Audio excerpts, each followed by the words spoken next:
Alianza por el Gran Cambio, no supieran o no supiera usted absolutamente nada de este aporte. ¿Cómo creerle, presidente? La elección del 2011, donde los candidatos principales fueron Keiko Fujimori y Ollanta Humala, y yo salí tercero, y el electo fue Ollanta Humala, fue una elección muy distinta de la del 2016, porque no teníamos partido y armamos una coalición bien económica, gastamos muy poco en la campaña y tuvimos al final una crecida, pero no fue suficiente para ponernos en la segunda vuelta.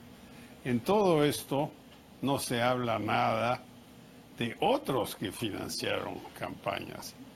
El gobierno de Venezuela, se dice, habrá que averiguar, financió una millonaria campaña de Ollanta Humala. No se habla nada de eso. Eso fue una interferencia, si es que es verdad, directa en la política del Perú. Pero esa fue, presidente, disculpe, la campaña anterior, ¿no? La del año 2006. Bueno, las acusaciones que dice el señor Barata se refieren solo al año 2011. 2011, por eso. No hemos escuchado nada sobre el 2016. Hasta ahora escucharemos, me imagino, en algún momento. Lo que a mí realmente me preocupa es que esto es un episodio en una serie televisiva. El acusado acusador, se podría llamar esta novela. Un señor que supuestamente ha distribuido coimas aquí en el Perú es ahora el gran acusador. Pero usted está en la capacidad de negar que ingresó dinero de Odebrecht a su campaña. Se lo pregunto, usted acaba de estar en Colombia, en un gabinete binacional muy importante, y allí también Odebrecht ha señalado que le dio $1 millón a la campaña, en este caso de Juan Manuel Santos, para la elaboración de una encuesta. Y bueno, ahí, en fin, tiene su propio procedimiento político, pero ¿la ciudadanía puede creerle ahora a la clase política que Odebrecht no financió las campañas electorales? Yo creo que todo esto se debe investigar a través del jurado de elecciones, de la OMPE y de los tribunales. Para eso están ahí. Pero no, lo que no podemos hacer es que alguien se pare ahí, el acusador, y dice, tú, yo te di, tú también te di, y al otro le di. Bueno, yo voy a hacer todas las investigaciones sobre la campaña del 11 para poder estar seguro que lo que he dicho, que es que yo no he recibido, yo voy a hacer todas las investigaciones, voy a ir a la comisión Lavajato, pero lo que no podemos hacer es crear un clima. Como lo ha dicho el cardenal en su programa de radio el sábado. Acaba de mencionar, presidente, usted a la OMPE. En el año 2011 hubo un informe de la OMPE sobre los aportes que recibió Alianza por el Gran Cambio, alianza que usted además presidía, ¿no? Era el líder para la candidatura. Yo era el candidato. Así es. Lo que dijo en ese informe la OMPE es que habían detectado algunas cosas que llamaban la atención. Por ejemplo, que los aportes de ese año se reveló que habían recibido más de 680.000 soles como aportes de campaña en efectivo, que no habían sido registrados ni bancarizados. Y la OMPE concluye en ese informe que era una práctica contraria a lo establecido en la Ley de Partidos Políticos y no se había podido verificar la totalidad de gastos de esa campaña electoral. Incluso el tesorero, permítame, de Alianza por el Gran Cambio, dijo que no abrió la cuenta en el banco porque no tenía RUC. Ya, yo sí tengo RUC, o sea que no tengo problema con eso. Para eso está la OMPE, que averigüen, que multen. En la campaña del 2016, de la cual no se ha hablado hasta ahora, ellos harán todas sus investigaciones también, pero lo que no se puede hacer,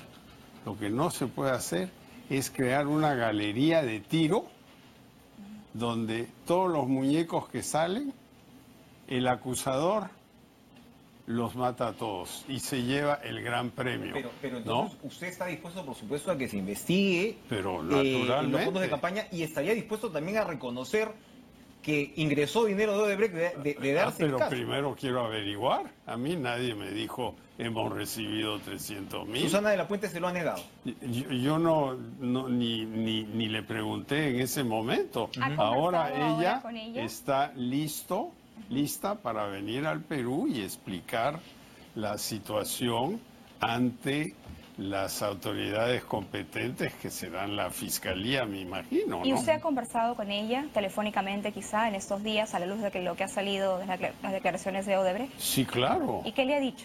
No, le he preguntado, ¿tú recuerdas esto? Y me dijo que no, pero le he dicho, vendrás a explicar y va a venir a explicar. Ahora, para cerrar esta parte, presidente, ¿reconocerá usted que lo que narra Barata es plausible? Es decir, ellos siempre han dicho que le entregaban o asignaban fondos según las posibilidades. En este caso sabemos que había un mandato político del gobierno de Lula da Silva de apoyar a Ollanta Humala, como al parecer se le apoyó, con más de 3 millones de dólares. La empresa, ¿no?, a motu propio ya, digamos, apoya a Keiko Fujimori con 1.2 millones y en su caso, recordemos, Toledo tenía una posición muy expectante. Usted en realidad se mete entre los palos y deja fuera a Toledo del cuarto puesto. No tanto entre los palos, me meto y salgo más o menos bien parado. Tercero, ¿no? Toledo cuarto. Entonces él dice, a Toledo 700.000 me parece y a Kuczynski 300.000 dólares. Es decir, suena plausible, o sea, tampoco podemos decir esto no pasó. Sabemos cómo se manejan las campañas políticas en términos de financiamiento en el Perú, ¿no? Hay muchas cosas plausibles. Hablemos de la reforma financiera electoral, porque aquí en el Perú hay un gran desorden y hay dos escuelas. Los que dicen que el gobierno financie todas las campañas y citan el ejemplo de México, pero que no es necesariamente un tan buen ejemplo. Y hay otros que dicen no, que lo haga todo el sector privado. Yo me imagino que debe ser un término medio. Debe haber control del gobierno y los que quieren poner su plata y su nombre, solo se trata de revelar quién puso la plata. Que la ciudadanía sepa quién financia las campañas. Presidente, antes de cambiar de tema, porque vamos a preguntarle sobre otras cosas también esta noche, por supuesto, ¿sí? ¿Por qué el señor Barata tendría que mentir? Porque usted ha criticado, yo no he ha dicho que él ha mentido, okay, yo he pero dicho usted que no he recibido los 300.000. Ha dicho que usted lo que ha dicho es que a cambio de una colaboración eficaz están dándole tribuna a gente corrupta transformada en grandes acusadores. Pero el proceso de colaboración eficaz está reconocido universalmente y es una herramienta de lucha contra la impunidad. Momentito. El proceso de colaboración eficaz es algo que tiene que estar muy bien controlado, porque si no, se va a transformar en una guerrilla que va a proteger a los acusados.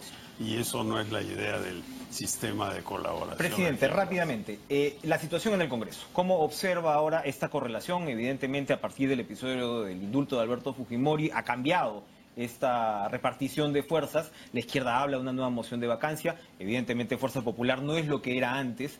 ¿Cómo observa ahora mismo las relaciones políticas con el Congreso y el futuro mismo del gobierno? Yo espero que prevalezca el sentido común.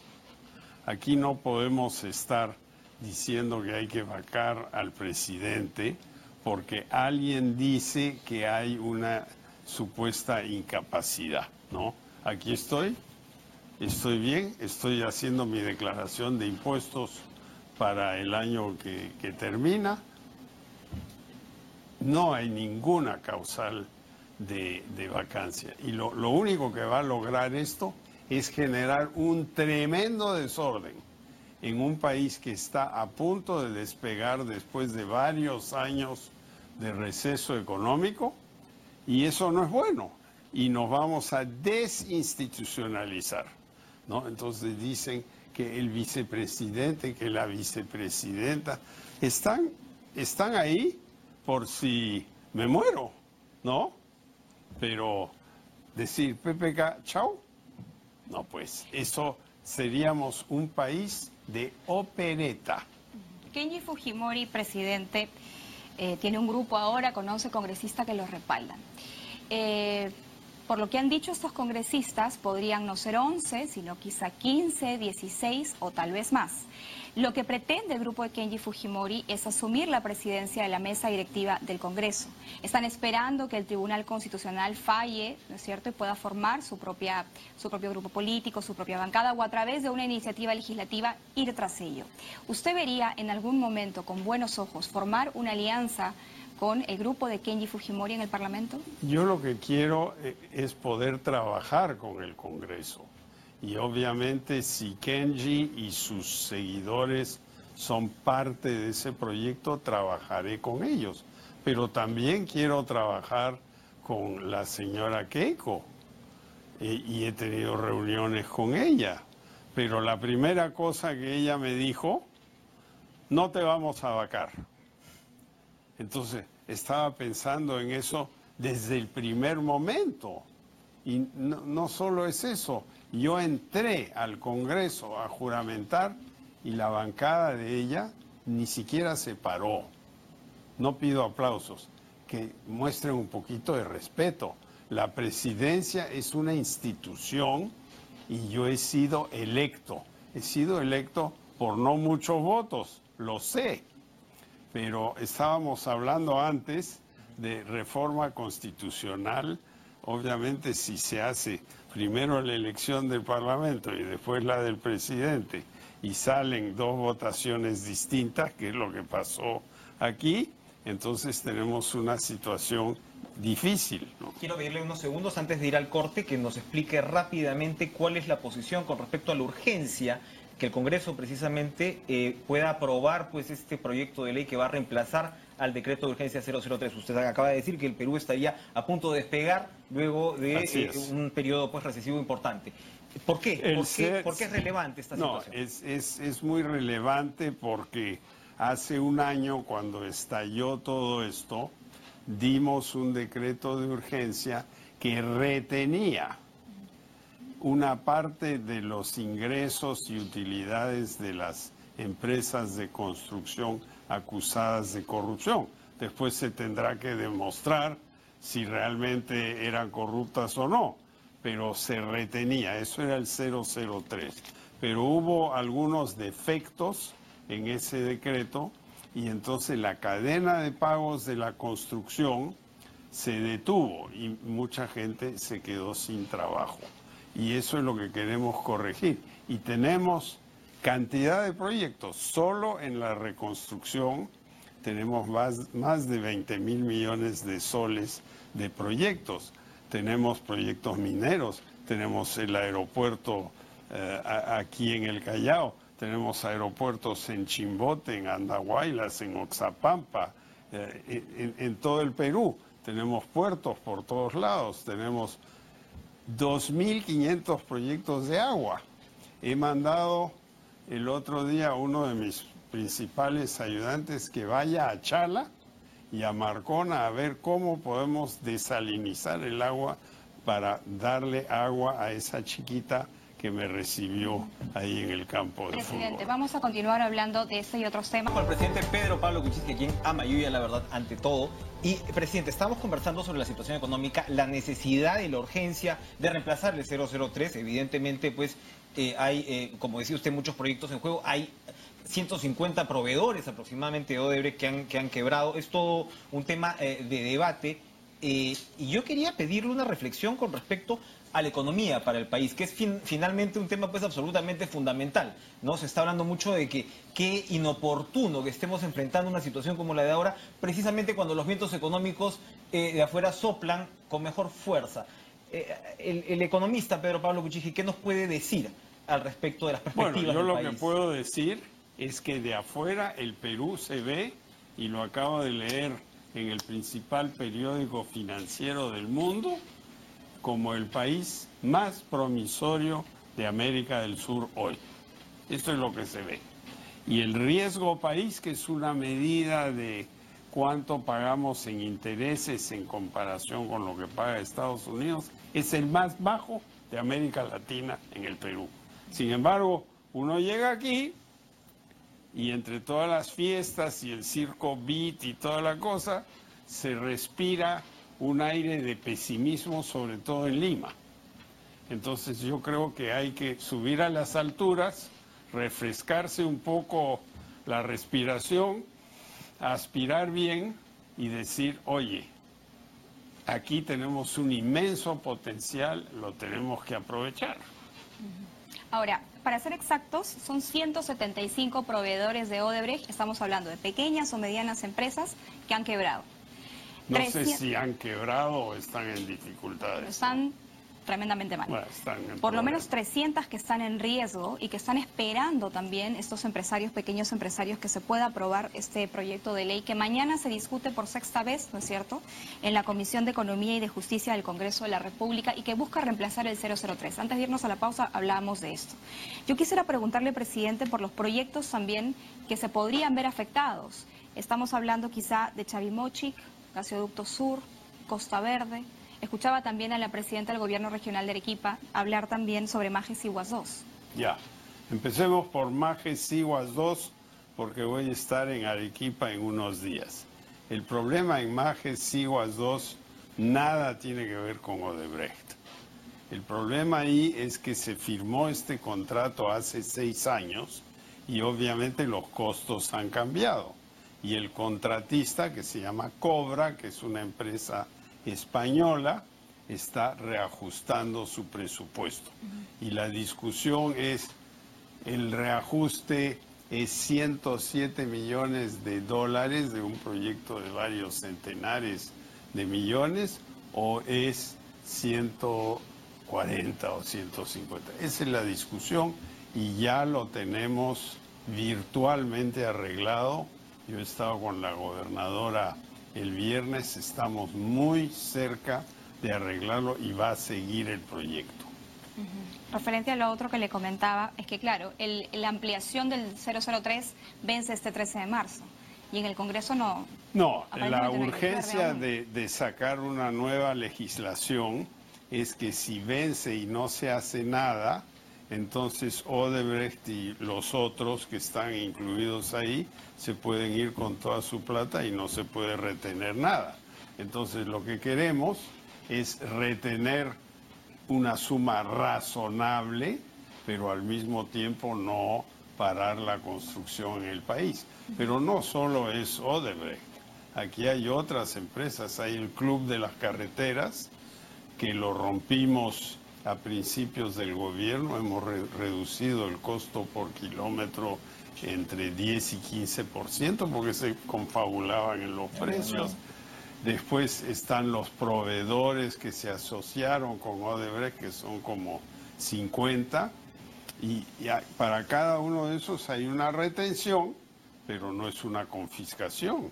Si en el proceso legal se demuestra que no hubo coimas, que no hubo corrupción, se le devuelve su plata con intereses. Detengámonos un segundo, seguimos pues básicamente en el gran tema de Odebrecht. Su ex socio Gerardo Sepúlveda declara esta semana ante la Fiscalía vía Skype.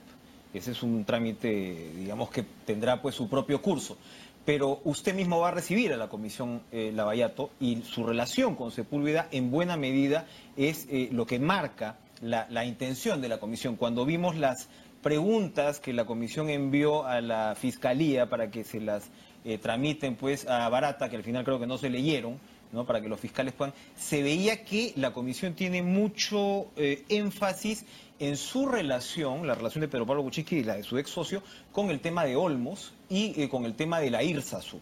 En realidad lo que nos están diciendo es que los contratos de Westfield que firmó Sepúlveda eran pues una suerte de coimas disfrazadas, como le está planteando la Comisión. Entonces se refieren al aval del Estado de Olmos y se refieren a los certificados por avance de obras en el caso de la IRSA Sur, ¿no?, dando a entender que ahí estaría la madre del Cordero y ahí estaría el conflicto de intereses de Pedro Pablo Kuczynski como ministro. Explíquenos, por favor. No hay ninguna madre, no hay ningún Cordero. El mismo Odebrecht sacó un comunicado cuando todo esto estalló, diciendo que nunca negociaron nada conmigo, que a mí no me pagaron nada. El señor Sepúlveda estaba encargado de la firma Westfield y él firmó los contratos. Y eso es todo lo que ha pasado aquí. Y no es, como cree alguna gente, que aquí hubo una influencia, una coima. Esto es un trabajo técnico. Esto es un trabajo técnico para financiar esto. Se debe hacer esto y lo otro. Ahora, y precisamente no hay garantía del gobierno en Olmos. Precisamente ese proyecto se ha hecho sin la garantía del gobierno. Esa es la madre del cordero, para ahorrarle plata a los peruanos. Pero sí hay una innovación, vamos a decirlo así, en el tema de los certificados de avances de obras, en el caso de IRSA, que usted firma muy poco antes de que termine el gobierno de Alejandro Toledo, y que no se habían utilizado antes. ¿No llama eso a la suspicacia? Yo no he firmado ningún certificado de avance de obras, yo no soy ingeniero de caminos, eso lo firman los funcionarios del Ministerio del MTC que supervisan. ¿No tuvo usted nada que ver con la introducción de los certificados de avance de obras como mecanismo? Nada. Porque beneficiaron a Odebrecht, evidentemente. Bueno, beneficiaron al contratista que estaba haciendo la carretera, que en un tramo era Odebrecht, en otro tramo era otro contratista, en el tercer tramo era un tercero. Estamos tratando de decir que todo es Odebrecht, ¿no? Pero no es así. Hay muchos otros contratistas en el Perú. Ahora, pero el 79%, presidente, de la población no le cree, según las últimas encuestas. El 79% cree que sí, usted sí utilizó su cargo como ministro para favorecer a su empresa. Eso es completamente falso y yo estoy dispuesto, y lo he dicho, a ir delante de un tribunal, de una fiscalía. Obviamente una comisión política del Congreso no es un tribunal, ¿no? Entonces, yo sí estoy dispuesto a explicar que yo no influencié nada, no fijé nada de las reglas de cómo se licitó esto. ¿En algún momento usted dijo que solamente había conocido al señor Barata en reuniones de cócteles o en almuerzos? No, algunas reuniones hemos tenido, ¿no? Pero luego un informe periodístico reveló que usted recibió 5 veces al señor Barata cuando estaba en el MEF. Mire, ese es precisamente el tipo de cosa que es una especie de excitación paroxísmica que no se ajusta a la verdad. ¿Se reunió con el señor Barata? Yo he sido ministro de Economía y Finanzas y primer ministro un total de 1000 días. En 1000 días es muy probable que haya recibido en grupos, porque nunca he hecho reuniones solo con el señor Barata, ni con ningún otro contratista. Es muy probable que en los 3 años y medio que estuve ahí lo recibí. ¿No recuerda un momento específico en el cual lo haya recibido? ¿Qué va a hacer el gobierno con la ley que le prohíbe al Estado, al gobierno, publicitar en medios privados? ¿La van a observar finalmente? Vamos a observar esa ley, ya lo hemos dicho muchas veces. Yo creo que esa ley sería un impedimento a la libertad de expresión en el Perú. Yo creo que esa ley es probablemente inconstitucional. Yo creo que todo el mundo en el Perú tiene derecho a publicitar lo que quiere. Y si de repente ofende a alguien, bueno, ahí se meten juicios y cosas. ¿Y ustedes van a presentar alguna propuesta al respecto o trabajan en algo? Yo creo que no hay ninguna necesidad de decir que hay que controlar la publicidad. ¿Por qué? ¿No? Hay algunas leyes de salubridad, de que los alimentos deben tener un etiquetado. La botella de pisco dice es peligroso tomar alcohol en exceso. Lo mismo dice la cerveza. Bueno, eso, algún tipo de control puede haber, pero en la publicidad es un derecho básico de poder expresarse y eso yo creo que no se puede tocar. La situación con Venezuela, presidente, su gobierno, ¿no?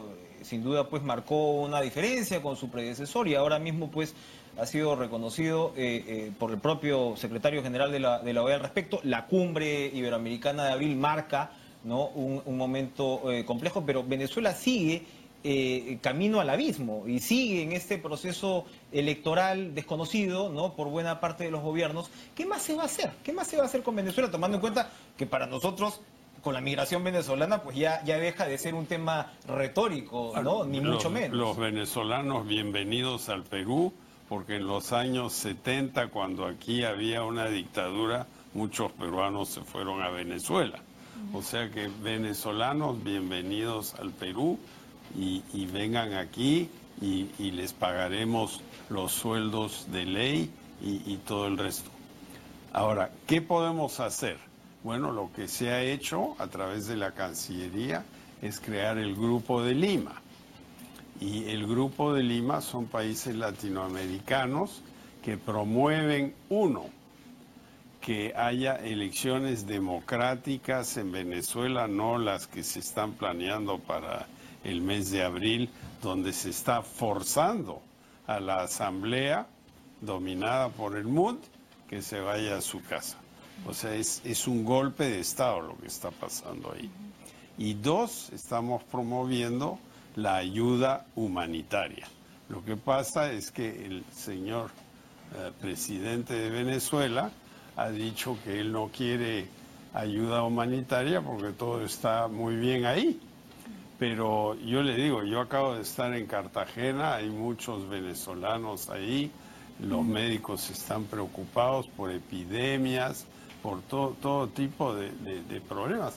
Puede regresar la poliomielitis, puede regresar la fiebre amarilla y cosas así que ya no deberían existir. Entonces es muy importante que los países grandes de América Latina tomen el liderazgo en eso y los pequeños también. Ahora, pero él insiste, ¿no? Insiste en que va a venir, que se va a presentar de todas maneras.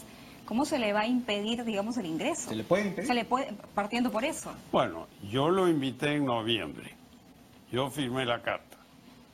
Pero después pasaron todas estas cosas de que la asamblea se disuelve, se crea una asamblea constituyente, así del aire, ¿no? Así, como un mago, se creó la Asamblea Constituyente. Entonces ahí hemos cambiado de opinión, pero no lo hemos hecho solos. Hemos hablado con los socios del Grupo de Lima, hemos hablado con la OEA y hemos dicho, a ver, aquí se tiene que tomar una acción.